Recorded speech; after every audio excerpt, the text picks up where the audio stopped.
Você já passou por alguma experiência fora do corpo em que isso impactou a sua vida, mudou sua forma de pensar?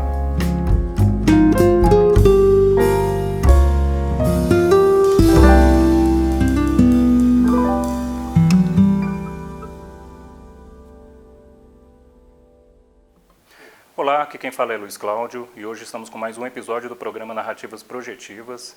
Temos aí uma experiência fora do corpo que nos foi encaminhada por Alexei Bueno. Ele é de Mirassol, Rio de Janeiro, e é uma experiência que ele vivenciou em 2001 e a gente vai aqui passar para você todos os detalhes e ao final a gente vai destacar os pontos mais importantes. Para você que sempre aí acompanha nossas narrações, se tiver interesse, encaminha sua experiência fora do corpo de forma bem descritiva.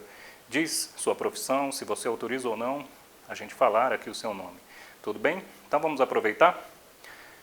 Deitei para dormir 1 da madrugada na posição lateral. Eu não pude perceber o momento em que a projeção ocorreu, mas quando retomei a lucidez eu estava fora do corpo e me aproximando de um local extrafísico. Fui recebido por uma mulher por volta dos 40 anos e com um largo sorriso no rosto. Eu senti que ela estava feliz por saber antecipadamente a experiência que eu ia vivenciar. Eu volitava e observava o que parecia ser uma belíssima e grande fazenda, sem construções, mas de natureza exuberante. O local era quase impossível de se descrever, tamanha beleza que possuía. Pude sentir uma paz interior como nunca antes em minha vida. A sensação que tinha era que aquela paz vinha do próprio ambiente em que me encontrava. No local haviam várias montanhas, árvores e um céu extremamente azul e sem nuvens. Tinha a sensação de não existir a atmosfera, pois lá eu não precisava respirar. Eu flutuava próximo ao chão, a uma altura de mais ou menos 1,5 metros. Curiosamente, eu conseguia ver por todos os lados ou por todos os ângulos ao mesmo tempo. Após chegar em uma das montanhas, que anteriormente observava de longe, eu percebi a presença invisível ao meu lado. Disse eu então para ela: "Isto aqui parece um paraíso. Eu quero ficar aqui para sempre. Não me deixa voltar para o meu corpo." Naquele momento, tal consciência invisível passou a mão em minha cabeça, assim como um pai faria na tentativa de consolar o seu filho. Apesar de não conseguir vê-la, eu sentia através do tato o atrito de suas mãos nos meus paracabelos extrafísicos. Na sequência, me senti como que arrancado daquele paraíso e imediatamente percebi o encaixe perfeito em meu corpo físico. Eu abri os olhos lentamente, observando que meu corpo físico se encontrava de barriga para cima, em decúbito dorsal. De alguma maneira, eu trouxe parte daquela energia ou sensação de paz interior que havia experimentado na dimensão extrafísica. Pelo resto do dia, eu mantive um nível de alegria e paz interior que tinha sentido antes, que jamais tinha sentido antes. E agora, pessoal, aqui termina, então, a experiência do Alexei. E olha só que interessante alguns aspectos da experiência fora do corpo. Primeiro, a gente fala muito dos ambientes extrafísicos. O ambiente extrafísico, muitas vezes, ele se parece com esse nosso ambiente intrafísico. A nossa casa, a natureza, as montanhas, as águas. Isso cria uma confusão danada, porque quem é muito crítico, ele vai ficar cético de imaginar que em outra dimensão nós teríamos exatamente uma geografia, nós teríamos um ambiente muito similar ao nosso, porque ali não tem rocha, ali não tem terra, ali não tem paredes construídas com cimento, com tijolo, tudo isso são elementos dessa dimensão física. Ora, então, do que são feitos esses ambientes extrafísicos? Primeiro que eles são belos, muitas vezes eles são exuberantes, como é relatado aí pelo nosso autor. E isso chama atenção, porque não vemos tais características aqui. Claro, em algumas cidades, alguns ambientes são muito bonitos. Mas quando entramos nesses ambientes extrafísicos, alguma coisa foge do padrão, porque extrapola realmente o padrão de beleza que nós conhecemos. Mas retomando, quais são os elementos que compõem uma dimensão extrafísica? A gente chama de morfopensene, grava aí esse nome, muitas vezes as pessoas conhecem como forma-pensamento, né, nesse movimento espiritualista, mas os morfopensenes são construções feitas a partir de pensamento. E o pensamento ele é composto por vários elementos, como a gente coloca na conscienciologia, pensamento, sentimento e energia. É a partir desses pensenes, pensamento, sentimento e energia, que nós conseguimos manter as formas os objetos, as estruturas extrafísicas. E é necessário que a gente tenha que manter isso constantemente. É possível que na dimensão extrafísica tenhamos instrumentos ou máquinas ou para-tecnologias para sustentar esses ambientes, as paredes, os locais. As consciências extrafísicas, elas vão passar por algumas transições. Muitas vezes elas vão estar em locais muito parecidos com os locais onde elas estavam antes de perder esse corpo físico. Isso serve para fazer uma transição, para ela não estranhar os locais. Mas há relatos de ambientes extrafísicos muito mais avançados em que não há nada, nenhuma característica com o que a gente tem aqui. Não se parece com os locais que nós temos aqui. Não necessita, por exemplo, dessa consciência andar. Não precisa sentar, não precisa dormir, deitar. São informações que a gente traz a partir de experiências de vários projetores que trazem essas informações. Então, os ambientes extrafísicos podem ser degradados, eles podem ser muito avançados ou podem ser parecidos com esse nosso ambiente aqui. Mas o mais interessante, se você estiver lúcido, fora do corpo, sabendo que isso é uma experiência extrafísica, ao invés de você ficar cético em relação à sua própria experiência, por que não procura explorar o ambiente? Se você enxerga um chão onde você está, tenta tocar esse chão. Se existe terra ou algo parecido com terra, tenta pegar esse elemento, tenta sentir a textura, tenta ampliar os seus atributos de percepção extrafísica para explorar esses ambientes. Então a postura tem que ser científica, antes de você ficar negando a experiência durante a experiência, que há muito disso. A pessoa está fora do corpo, sabendo que está fora do corpo, mas ela diz para si mesma, isso aqui é um sonho. Então ela já elimina todo o processo de investigação ali mesmo. Tá?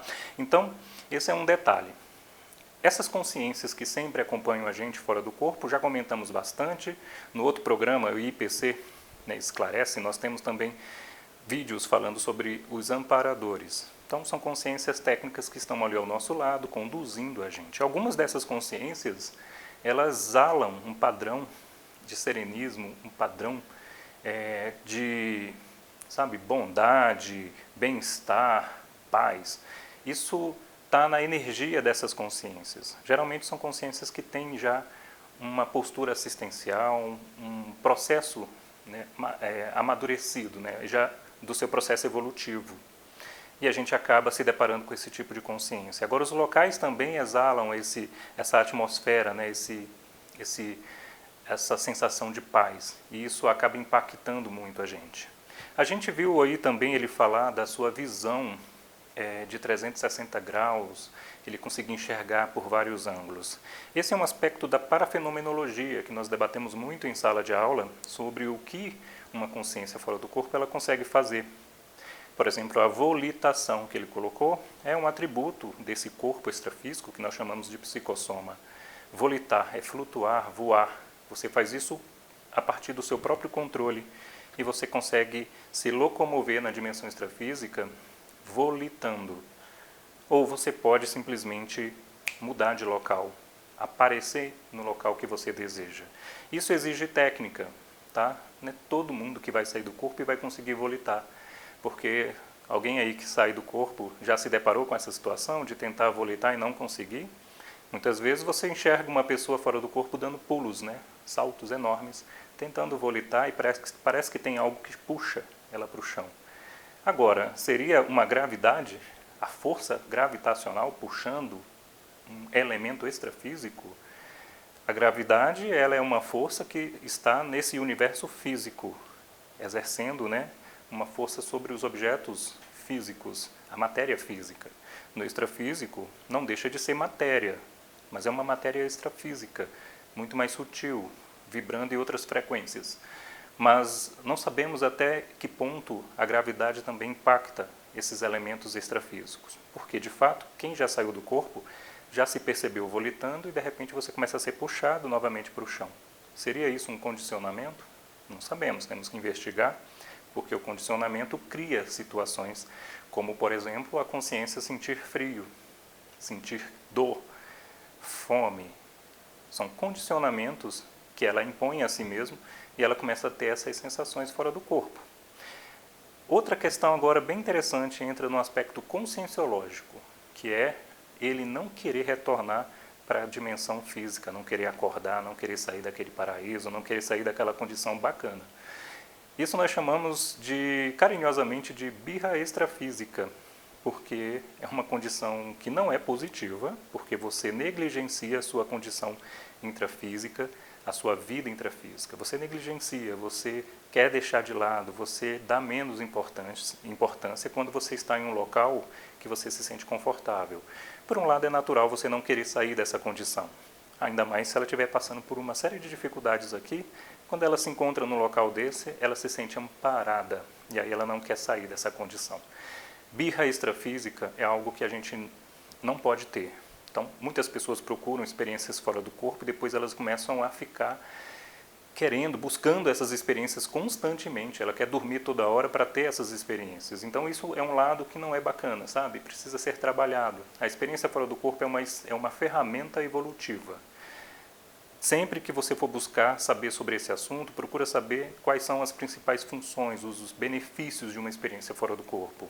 A gente procura explorar os ambientes didaticamente, mas depois que você faz isso várias vezes, você vai buscar sentido a essa experiência. Você precisa conhecer o universo em volta de si, você precisa conhecer a si mesmo, você precisa conhecer sua procedência, de onde você veio, quem são essas pessoas desses locais, de onde você partiu, qual é o padrão de pensamento dessas pessoas, porque isso diz também um pouco sobre o seu padrão de pensamento. Você pode investigar vidas passadas, você pode investigar sua programação de vida, se é que você programou algo a ser feito aqui. Nós trabalhamos com essa hipótese, sim, sempre temos uma programação de vida, nem que seja uma programação simples, mas nós temos algum motivo para estar aqui. Então, procure a experiência fora do corpo, justamente para que você tenha ferramentas para autoconhecimento, ok? A gente vai trazer outras experiências e explorar um pouco mais esse aspecto conscienciológico em detrimento do aspecto parafenomenológico da experiência, ok? Nos vemos no próximo, não esqueça aí de curtir o nosso canal, se inscreva e a gente se vê. Um abraço.